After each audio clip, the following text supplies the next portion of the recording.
Well, hello everybody. Welcome to another exciting episode of Shoreline of Driveway. Today we're kind of doing another DIY project. And what are we going to do is we are going to learn how to maintain a chainsaw. For some of you gentlemen, you're probably going to be bored with this. But I know most of my viewers are actually women, older women, my age. So if this doesn't interest you, then I guess skip this video. But for those of you that might want to be entertained with how to maintain a chainsaw and what do I do to go through and how do I continue operational maintenance of a chainsaw. So first of all, you have to have a chainsaw. And we have one. This is an old one, okay? This is an old still 028 Super. So this is a really old model. In fact, they don't make these anymore. But I got this on Marketplace for 150 bucks. The drawback on this saw is that it's pretty temperamental as far as it's easy to flood.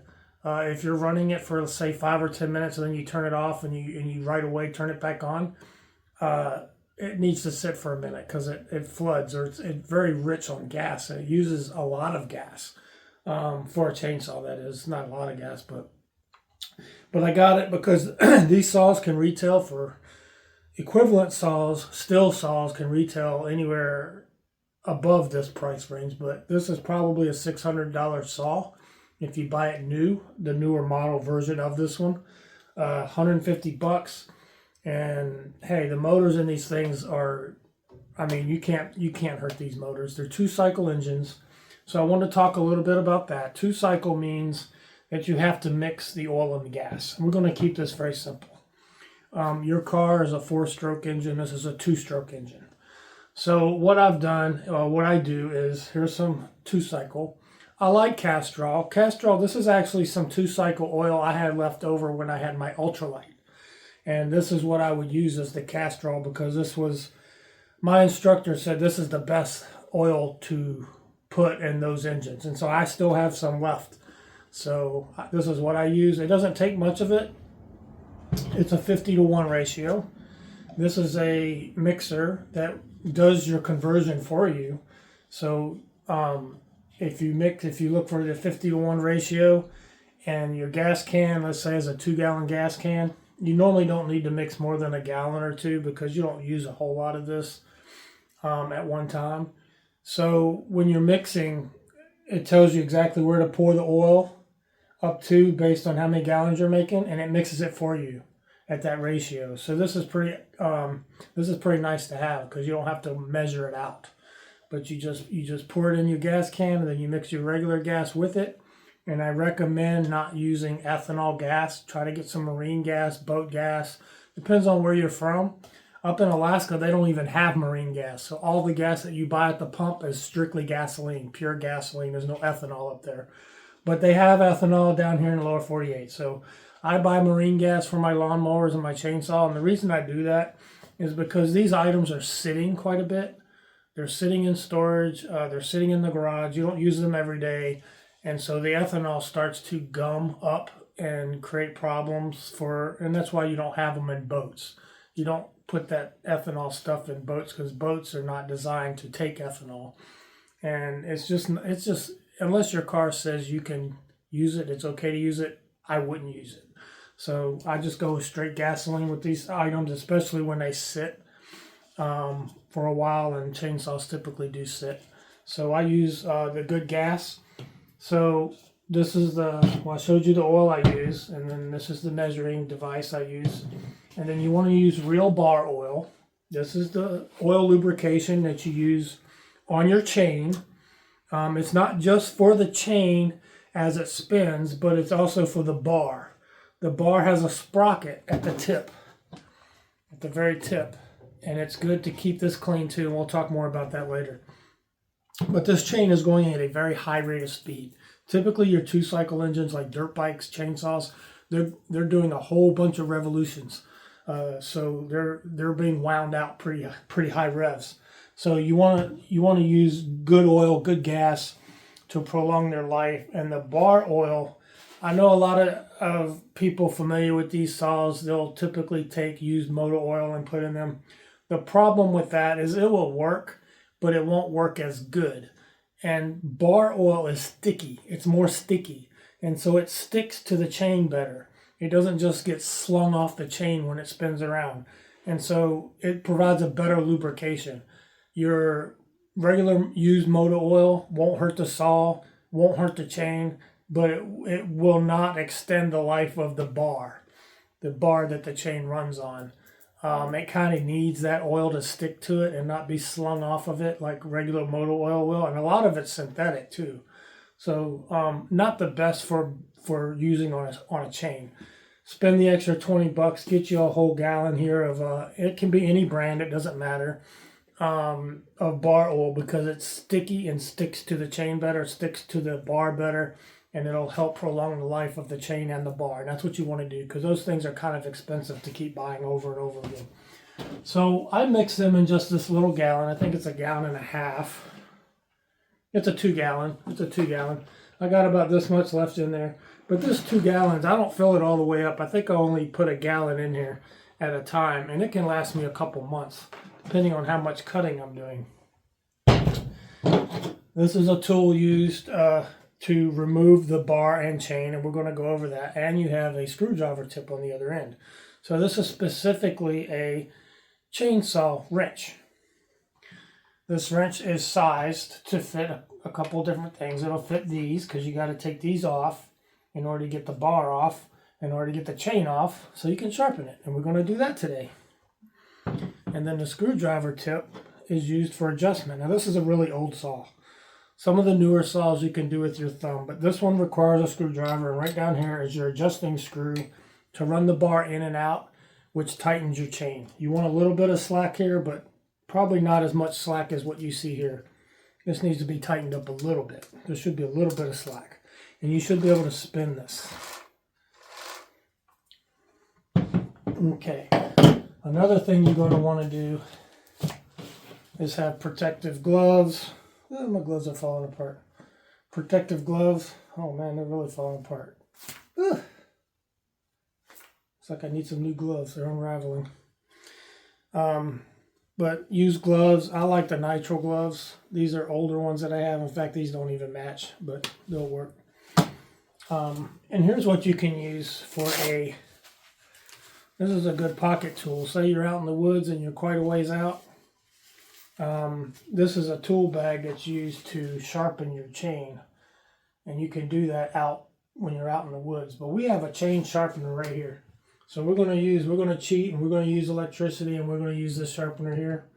Bought this at an estate sale, you may remember.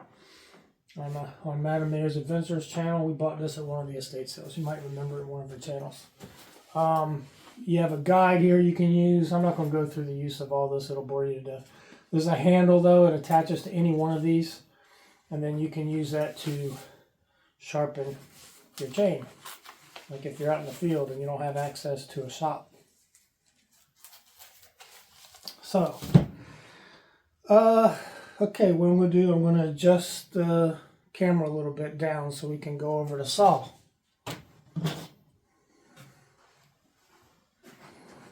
Okay. I'm going to bring it down here. All right, and I'm going to turn the saw right here. So I have used this a little bit, couple hours on this blade. It's fine. It doesn't really need sharpening, but I wanted to do a video to show you how to sharpen it. And it always cuts a little better if it's been sharpened fresh. You can tell it's a little dull there on the tips. So we're going to go ahead and take this off.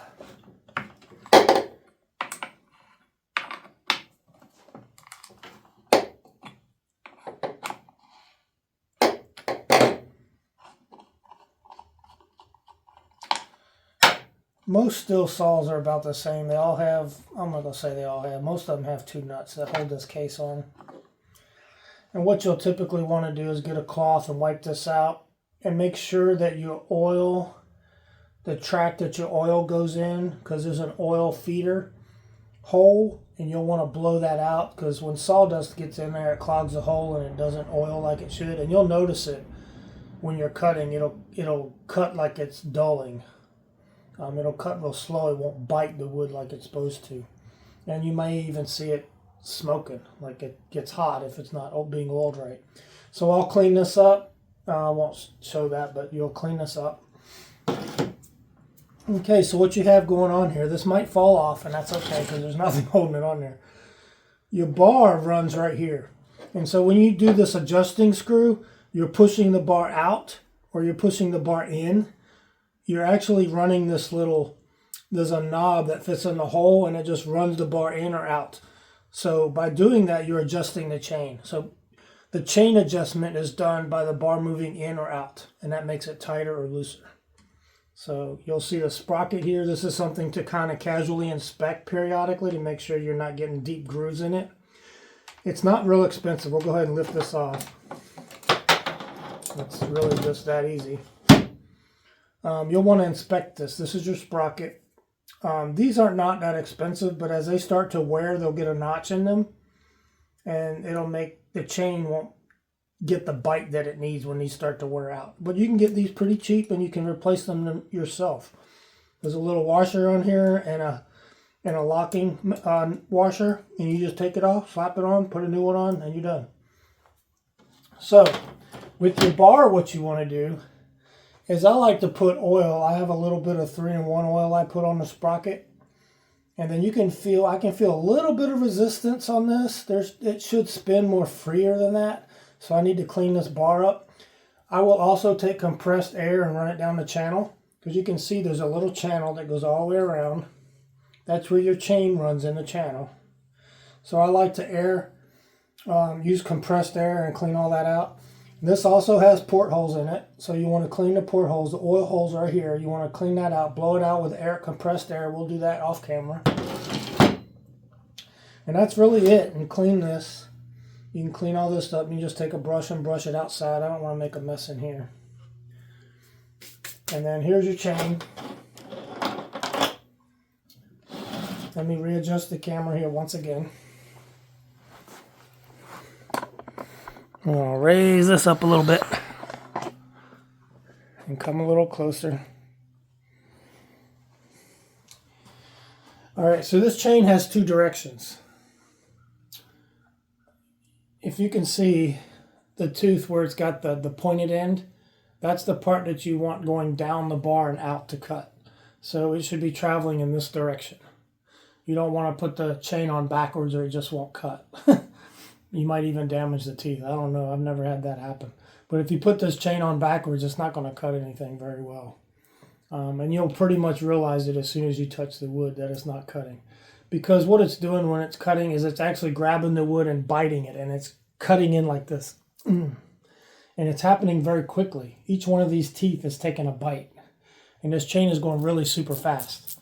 And so chainsaws are very dangerous. You need to be careful when you're handling them, be aware. And sometimes when they idle, these older ones, sometimes that chain is still running. You set it down. A lot of them have clutch brakes on them, the newer ones. But these old ones, sometimes the bar and the chain are still running when you even set it down. So just be careful. Whenever your saw is on, keep your hands behind the guard. That's what this guard is for, is to protect you. And if something bucks up or hits this, it'll hit and protect you. Sometimes it'll even lock out and you'll have to reset it. But that's there to protect you. This is a big saw. This is a pretty boss saw here. So what I want to do is kind of show you how do we go about sharpening this chain.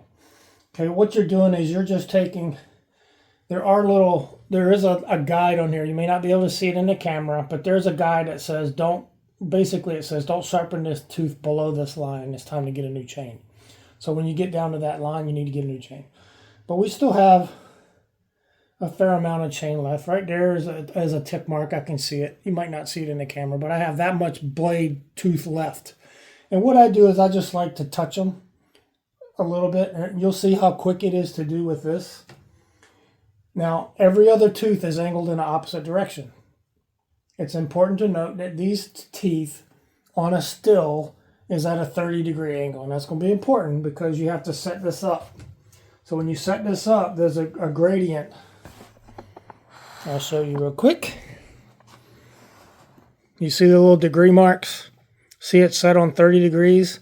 This is for cutting one side of the tooth. And then for the tooth going in the other direction, you loosen the knob underneath and you rotate this around to the 30 degrees that's on this side to cut the other side. 30 degrees is your pitch for this saw. Saws can be different, but 30 is pretty normal. I've only had steel saws, and so I think I've always cut on a 30-degree angle. And your tooth pitch inside the tooth, I believe, is a 3/8 inch.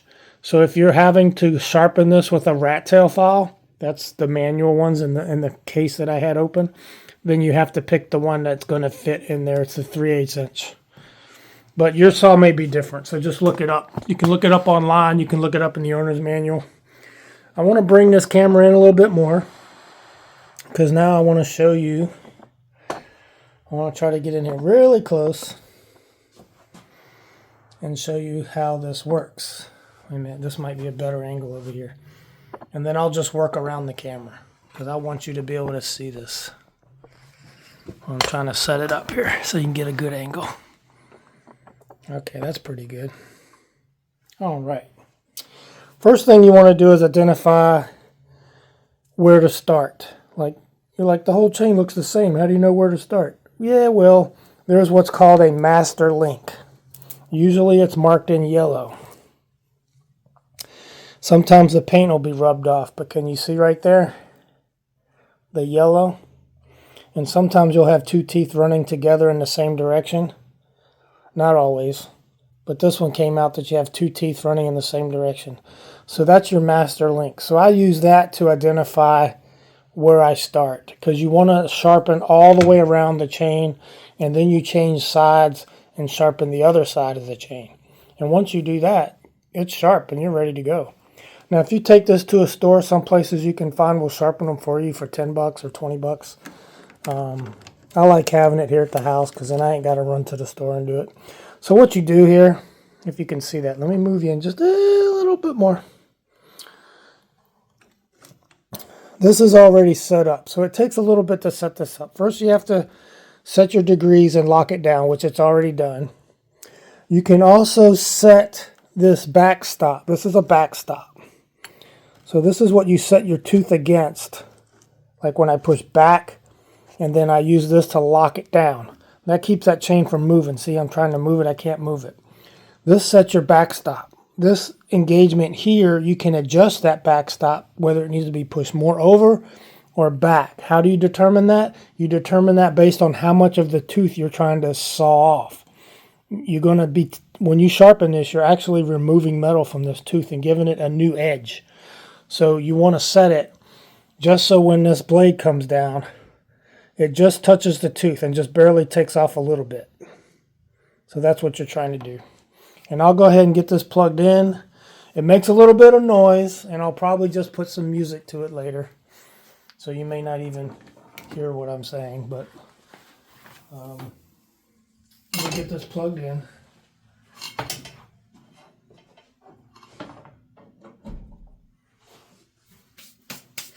I won't bore you with doing this whole chain because it'll probably take about 15 minutes, but I just wanted to kind of show you how it works. So you turn it on back here. Now, usually I would put gloves on for this, but we're okay. We're just going to do it. So all you do is you touch it, and you'll see sparks fly, but they're flying away from the camera. You just give it a little touch and push it down a little bit. And then when you're done with that one, you just loosen it. You go to the next tooth that's facing the same direction. So you'll skip this one and go to the next one. Push it down in there, lock it down.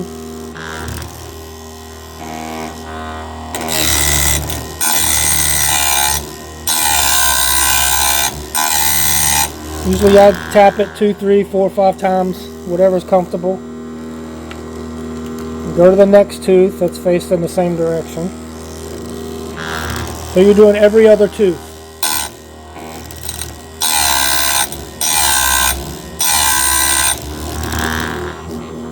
And you just continue with that.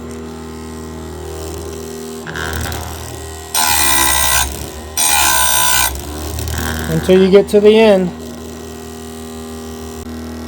Okay, we just finished the one side. Now we're going to spin it to the other side. So you just loosen it under here. Rotate it over to 30 degrees on the other side. Tighten it back down. Set up your first tooth. Lock it down. Now you're cutting the left side.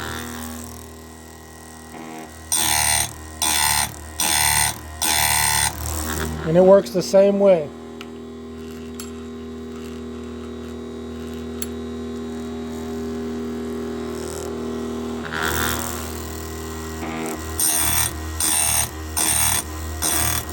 And if you need to set the up and down motion, because you see the little stop bar here, it hits this and stops. That tells it how far down to cut the tooth. That's adjustable too. You adjust it right up on top. Right here. You can adjust it, and here's your on-off switch. And then you just keep working it the same way you were just doing.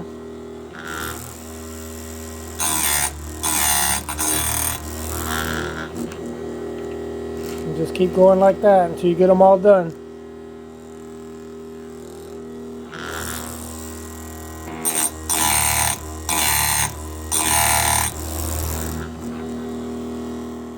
Okay, we got the saw blade, or the chain rather, all sharpened. So now we're going to put it back together. The way you do that is, as I mentioned, these teeth, the pointed end, the sharp end, needs to be facing that way. You just take your bar. Now some people sometimes, and I've done this too, they'll flip the bar like every other time just to get even wear on the bar, and that's not a bad idea. It won't hurt anything. So you just place the chain on the bar. It sits in a groove, kind of like so. Then it's kind of a balancing act, but you got to get it pulled back like so. Get the chain in the groove. Place it on the sprocket.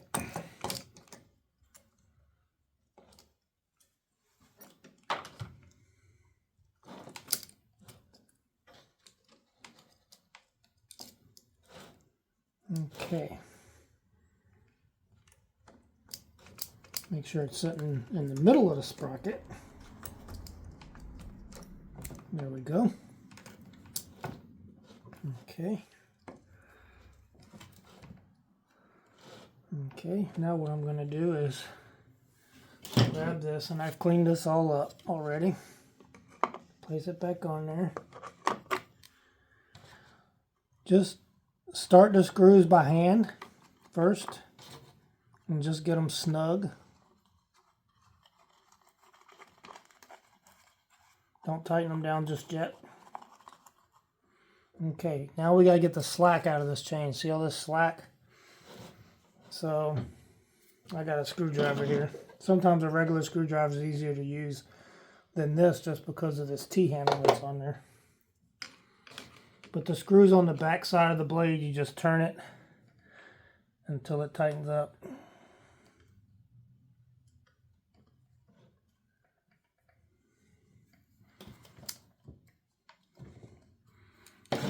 And once you get it tightened up there, then you take this and you tighten it down. It's good to go back and forth between the two screws so it tightens evenly. Hand tight. Okay, once you got it, give it a couple pulls. Okay. It could use a little more slack there, but once it warms up, the chain's going to stretch out and it's going to come down, so I'm not worried about it. It's fine like that. Just make sure it's free to turn. So it's good to go. And that's all there is to it. And then we're going to put oil in it. Get it ready for the next time. I don't know if I'm going to cut any today or not. I haven't really decided. But in today's video, I just wanted to show, you know, the steps that I go through each time I go to mow or each time I go to cut. The process I go through to get it ready. I like a fresh chain every time. Since I have a sharpener here, it's real easy to do it. And it's so much less work. If that chain is sharp, it does all the work. If you have a dull chain, you're really really pushing on the bar hard, and you can actually break pieces if you're pushing on it too hard, and that's happened before too. So I just want to show you where you go to fill it.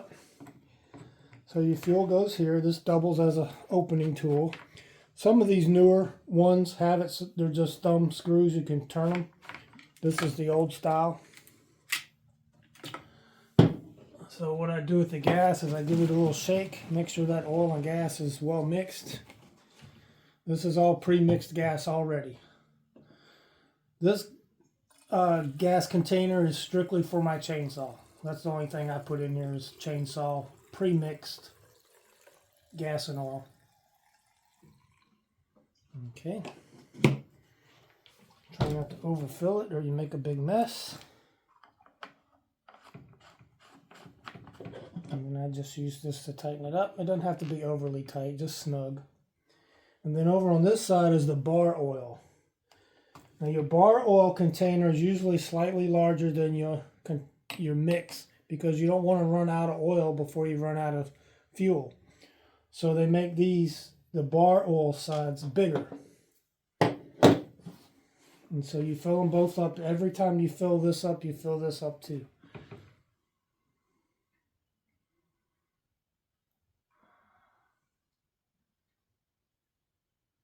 You see, I'm just, woo. Yep, that's almost full.